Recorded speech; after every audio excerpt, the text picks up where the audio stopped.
کسی گاؤں میں ایک آدمی رہا کرتا تھا۔ اس کے 2 بیٹے تھے۔ بڑا بیٹا چالاک تھا اور چھوٹا سیدھا سادہ۔ جب تک باپ زندہ رہا سب سکون سے رہتے رہے، لیکن جب باپ کا انتقال ہوا تو بڑے بیٹے نے وراثت کی تقسیم چاہی اور چھوٹے بھائی کو بلایا اور کہا، میں ابا جان کی چھوڑی ہوئی چیزیں تقسیم کرنا چاہتا ہوں۔ گھر کے تو حصے کر دیے ہیں، مگر ان 3 چیزوں کا حصہ کیسے کیا جائے؟ بھینس، کھجور کا درخت اور یہ قیمتی کمبل۔ چھوٹے بھائی نے سادگی سے کہا، کوئی بات نہیں، ہم یہ مل کر استعمال کر لیں گے۔ مگر بڑے بھائی نے کہا، نہیں، ہم اس کے استعمال کا وقت مقرر کر لیتے ہیں۔ درخت کا نچلا حصہ تمہارا اور اوپری حصہ میرا، کمبل دن کے وقت تمہارا اور رات میں میرا، اور بھینس کا بھی آگے کا حصہ تمہارا اور پچھلا حصہ میرا۔ اب ہوتا یوں تھا کہ چھوٹا بھائی روز درخت کو پانی دیتا، کیونکہ نچلا حصہ اس کا تھا، اور بڑا بھائی اپنے اوپر کے حصے سے کھجوریں توڑ کر فروخت کرتا اور پیسے کماتا۔ اسی طرح بھینس کو چارہ چھوٹا بھائی کھلاتا اور بڑا بھائی اس کا دودھ بیچتا۔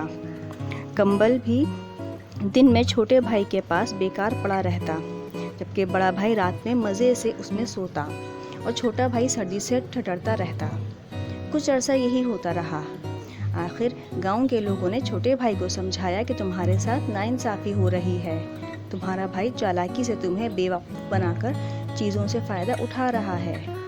چھوٹے بھائی نے کہا، پھر اب میں کیا کروں؟ تقسیم تو ہو چکی۔ پھر گاؤں والوں نے اسے سمجھایا کہ اسے کیا کرنا چاہیے۔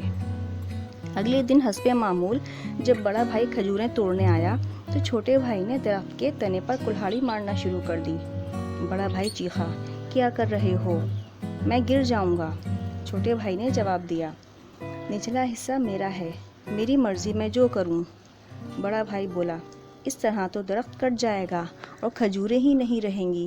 اس نے کہا، اچھا، میں تمہیں آدھی کھجوریں دوں گا، تم درخت مت کاٹو۔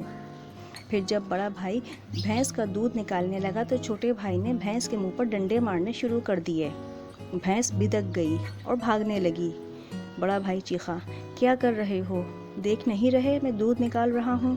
چھوٹے بھائی نے کہا، بھینس کا یہ حصہ میرا ہے، میری مرضی میں جو کروں۔ تب بڑے بھائی نے کہا، اچھا، آدھا دودھ میں تمہیں دے دوں گا، اب ڈنڈے برسانا بند کرو۔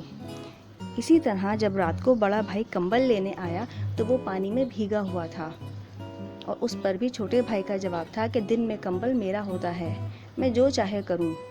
بڑا بھائی سر پکڑ کر بیٹھ گیا، کیونکہ آج کی رات اسے بھی سردی میں ٹھٹرتے ہوئے گزارنی تھی۔ پھر بڑے بھائی نے کہا، اچھا، اسے کل سے گیلا نہ کرنا، ہم رات میں دونوں اسے اوڑھ کر سردی سے محفوظ رہیں گے۔